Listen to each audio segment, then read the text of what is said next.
एक छोटा सा टॉपिक पढ़ते हैं, test tube baby. Test tube baby होता क्या है? बहुत सारे बच्चों को लग रहा होगा कि क्या मैडम टेस्ट ट्यूब बेबी का ग्रो टेस्ट ट्यूब के अंदर होता है? नहीं बेटा, ऐसा नहीं होता। टेस्ट ट्यूब बेबी जो बनाया जा रहा है उसमें सिर्फ फर्टिलाइजेशन कराया जाता है। किसका? ओवम का एंड स्पर्म का। ओवम एंड स्पर्म का फर्टिलाइजेशन हम टेस्ट ट्यूब में कर देंगे। ओके, इस प्रोसेस को हम बोलते हैं आईवीएफ। आईवीएफ क्या होता है, इससे भी कई बार क्वेश्चन पूछ लेते हैं। So IVF is in vitro fertilization. So in vitro fertilization के थ्रू टेस्ट ट्यूब बेबी का फॉर्मेशन किया जा रहा है। अब बहुत सारे बच्चों में ये क्वेश्चन भी आता है कि मैम ऐसा क्यों किया जा रहा है? तो इसका जो रीजन होगा कि ये कराया क्यों जा रहा है, इसका मेन रीजन जो है कि किसी किसी लेडीज का जो फर्टिलाइजेशन के लिए उनका एनवायरनमेंट ठीक नहीं है, उनके यूट्रस में या फेलोपियन ट्यूब का एनवायरनमेंट ठीक नहीं है, तो वहां पे फर्टिलाइजेशन का प्रोसेस नहीं हो पाएगा। तो जहां पे फर्टिलाइजेशन का प्रोसेस नहीं हो पा रहा है उनके लिए ये प्रोसेस बहुत सही है। जो ऐसे पेरेंट्स होते हैं, स्टेराइल पेरेंट्स या इनफर्टाइल पेरेंट्स हैं, वो भी पेरेंट्स बन सकते हैं इस प्रोसेस के थ्रू। अब जब जायगोट बन जाएगा,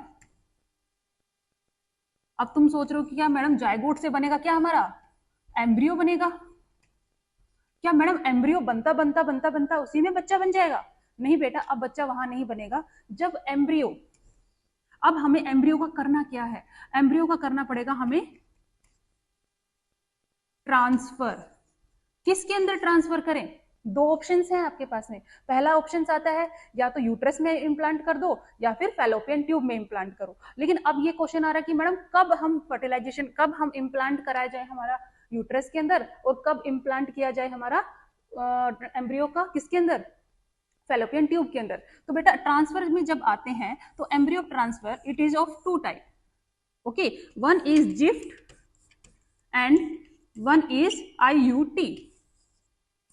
जिफ्ट क्या होता है? Zygote intra fallopian transfer. इसका मतलब ये है अगर जो एम्ब्रियो है, एम्ब्रियो सिर्फ 8 ब्लास्टोमियर स्टेज से कम है। ध्यान से सुन लेना, इससे क्वेश्चन आया हुआ है पीवाईक्यू में।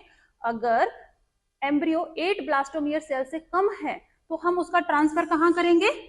फेलोपियन ट्यूब के अंदर। ओके, अगर 8 ब्लास्टोमियर से वो ज्यादा का स्टेज बन चुका है तो अब हमें उसका ट्रांसफर कहां करना पड़ेगा? आईयूटी, यानी कि इंट्रा यूट्राइन ट्रांसफर के अंदर, यूट्रस के अंदर डायरेक्ट ट्रांसफर कर देंगे। जब ये प्रोसेस हो जाएगा उसके बाद बच्चा रेडी।